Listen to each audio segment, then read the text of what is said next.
Assalamualaikum warahmatullahi wabarakatuh. Selamat pagi semuanya. Pada kesempatan kali ini saya sudah bersama dengan salah seorang narasumber yang akan saya wawancarai dengan tema wawancara pada kali ini yaitu gender dan olahraga. Oke, boleh memperkenalkan diri dengan kakak siapa?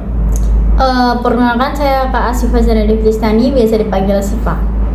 Oke, baik. Kakak Siva sendiri di bidang gender olahraga itu sudah berperan di mana gitu? Baik, saya sendiri menjadi pelatih renang di salah satu klub renang di Kota Semarang.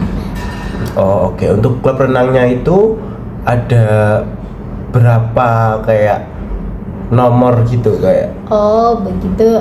Saya melatih di sekolah renang yang kecil-kecil, mulai umur 5 tahun sampai umur ya SD lah, dan renang indah atau artistic swimming. Oh, ada artistic swimming juga. Ada.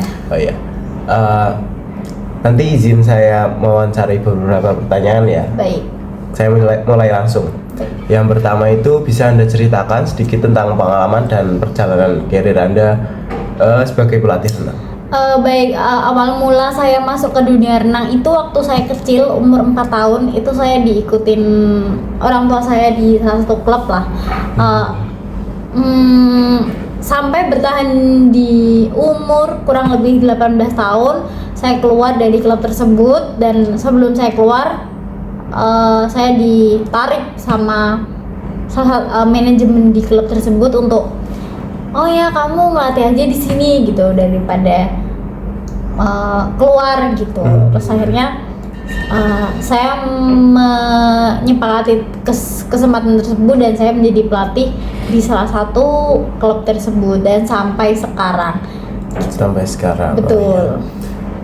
Jadi mungkin sudah lama banget gitu di dunia renang. Ya, lama sekali. Dan untuk pengalamannya sendiri, saya untuk pelatih kan pasti untuk mendampingi atlet ke event-event tersebut. Saya sudah beberapa kali mendampingi atlet ke event-event seperti event kejurnas, kemudian kejur prof dan lain-lain begitu.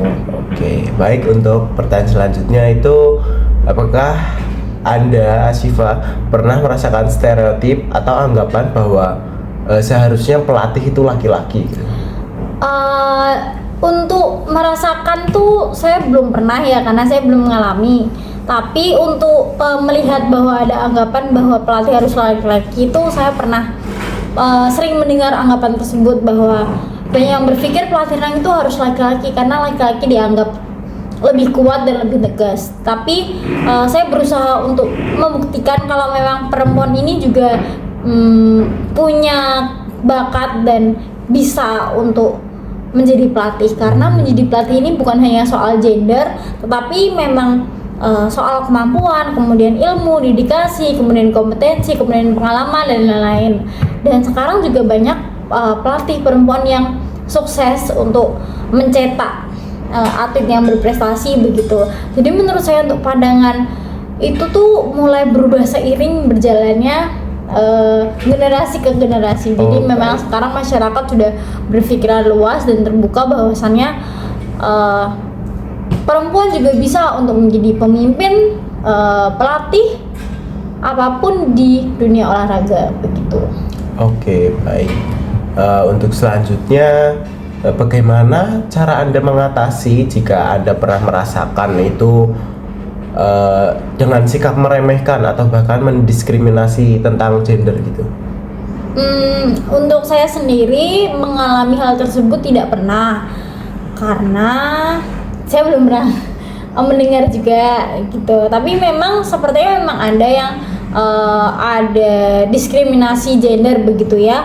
Tapi untuk hal tersebut apabila saya mengalami itu, saya lebih ke membuktikan lewat kinerja. Saya lebih fokus dengan diri saya sendiri, dengan cara upgrade, mengikuti kepelatihan, kemudian ikut short course dan lain-lain, dan menambah relasi, memperbanyak pengalaman, ilmu. Karena tidak usah perlu ambil pusing untuk omongan tersebut. Kita hanya perlu membuktikan kemampuan kita begitu.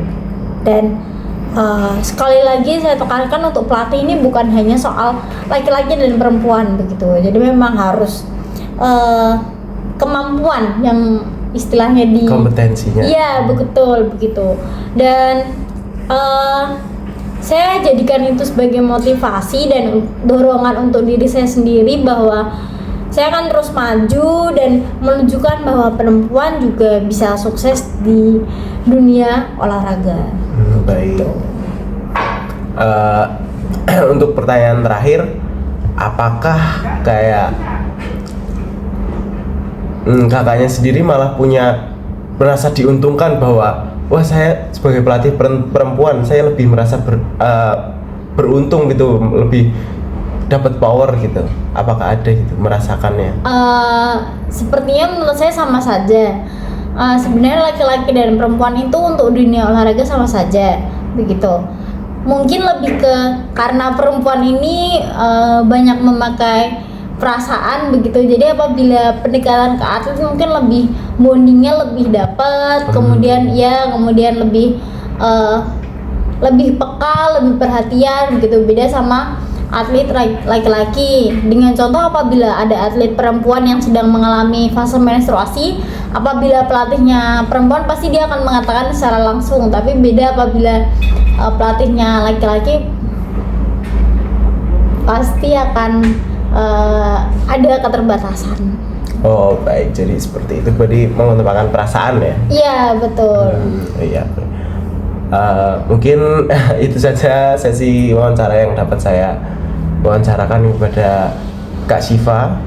Kurang lebihnya mohon maaf. Semoga penonton semua dapat tertambahkan wawasannya dari wawancara tadi. Kurang lebihnya mohon maaf. Saya pamit undur diri. Wassalamualaikum warahmatullahi wabarakatuh.